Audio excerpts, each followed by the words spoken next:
Hi, hello, Wombly again. And today we're still wondering about this Snapmaker U1 tool changing printer for the masses, and of course, we gotta do the thing again. That's right, the disclaimer card, and I really don't want to read this all again though.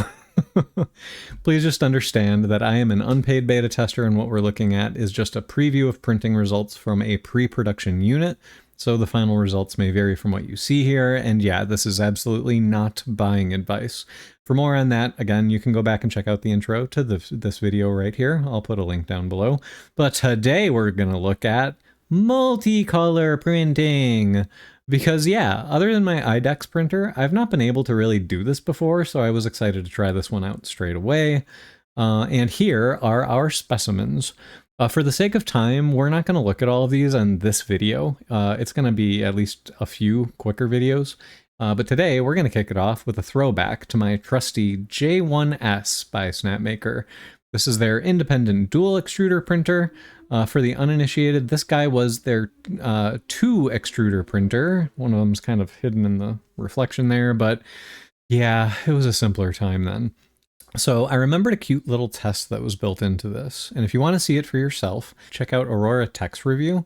I'll have the link down below for that too. But after doing the initial calibrations on the J1S, you'd print this little cross test print. And one square from the middle was printed by one tool, and then it would print these neighboring tiles next to it, tightly packed on each side using the other tool. And then you'd pick it off the plate and see if they were fused together or if they cleanly just fell apart. Now, a cross alone doesn't work on the Snapmaker U1 because we now have 4 tools instead of 2. So I sketched up a new test. I did this in Autodesk Fusion, and you can see we now have 16 tiles, which I'll explain in a second. But the 16 tiles, 4 tiles for each of the 4 extruders. And yes, these are separate bodies for each tool, so you can easily assign them. And the arrangement is not just to make it look cool. It's so that for every pair of colors in this layout, the up, down, left, right is somewhere. And so, for example, if I pick yellow and white, if I look at this yellow, I have a white above and to the left, and over here it's to the right and below. And so if there's a problem between the white and yellow, which here is tools 2 and 4, that all of the directions are present. And that's true for if you pick any of these pairs of colors here. And then for a gap, I don't actually know how close together they were in the J1 test for the IDEX. So I went with a 0.05 millimeter gap, just 50 microns.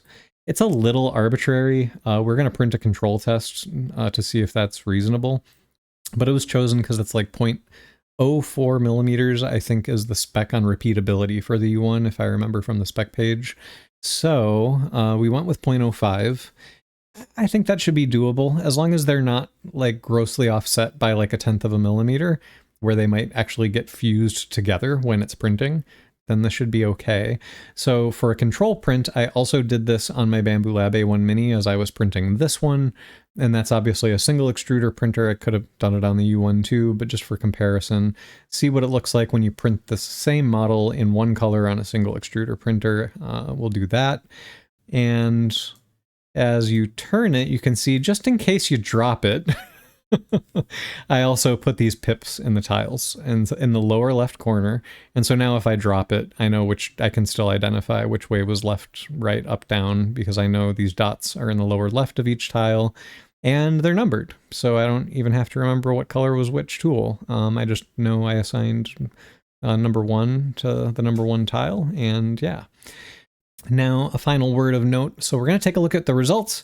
I will mention, someone while I was working on all this stuff said, how good does the offset hold up over time? So the print we're actually going to look at was after I had been running the printer for, I think, about 35 hours. And somebody had asked that question. I was like, you know what? I should rerun that XY offset test. I will just, spoiler alert, the results you're about to see were identical to what I got the first time.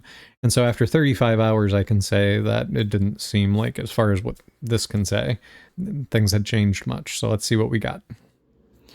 I do kind of hope I can get these off in one piece.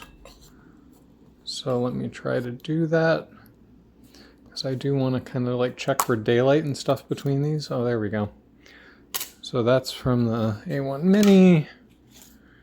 And we, again, don't have to worry with these little dots on here. We don't have to worry about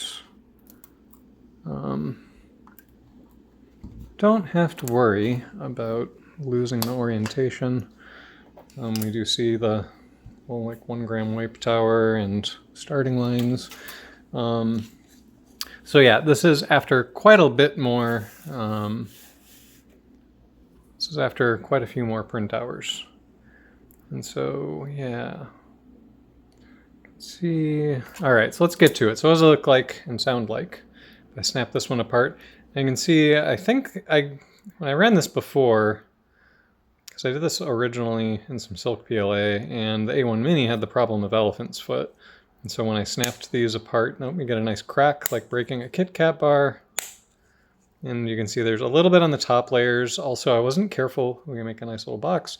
I wasn't careful with Z-seam, so actually there can also be the things that'll tend to make this stick are as if there's a little bit of elephant's foot or a little bit of Z-seam. Those will cause little bulges that cause it to stick together. So yeah, with the A1 Mini, the problem is a 1 layer of elephant's foot at the bottom. But as you can see in here, it snaps right apart, and crack, crack, crack. You should be able to snap all these apart just between your fingers without much force. And there you go. So that's kind of what we look like on a single extruder printer. Just using kind of the stock profiles we had so far. I think I did a little bit of adjustment to the first layer on this one. And I do want to check, I should have done on the A1 Mini too, but you can even see if I hold it up to the light, you can see for the most part, you do see a little bit of daylight between tiles for everywhere. This one might be interesting, between 2 and 4, north to south. And again, like a tiny bulge from Z-seam or at the corners, and I'm only doing a 0.05 gap. And so yeah, any little bit of bulge from anything is going to cause a problem, but let's see what we get. Actually, there you go. It's not a problem. Ooh, did I lose one? This one looked like it was, no, that's fine. Actually, some of these are just crumbling before I even, oh, this one's, oh, there we go. We can check, that one was a little stiffer. I can try to look very closely, and yeah, okay, there's like maybe that on that corner right there. Again, I don't know if that was the Z-seam on the edge of the tiles or if that's a funny reflection, but maybe there's a tiny little bit of white there. This is not what a failed test looks like though. A failed test, maybe I can fake one later. Okay, so see right there, right, a little bit of bulge on those corners, but this to me is an excellent result.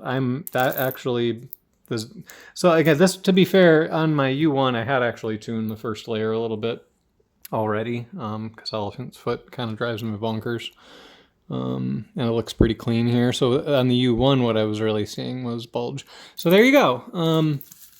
Now we have a bunch of, I don't know, little squares you could use for game pieces or something.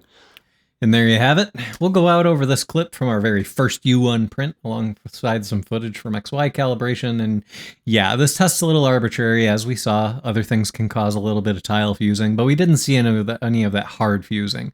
In truth, for a tool changer, I guess stale offsets could also manifest as missed tool picks before it even would in a print. I don't know. If for some reason though you still want this model, let me know. I can throw it up on printables. But yeah, XY calibration working awesome here, and it's no surprise, right? Because we've already seen some really sharp multicolor prints in the wild, and we'll jump into some of those examples in the next video. Till then, cheers to Snapmaker, good luck to them as the full U1 launch approaches, and to you, thanks for watching.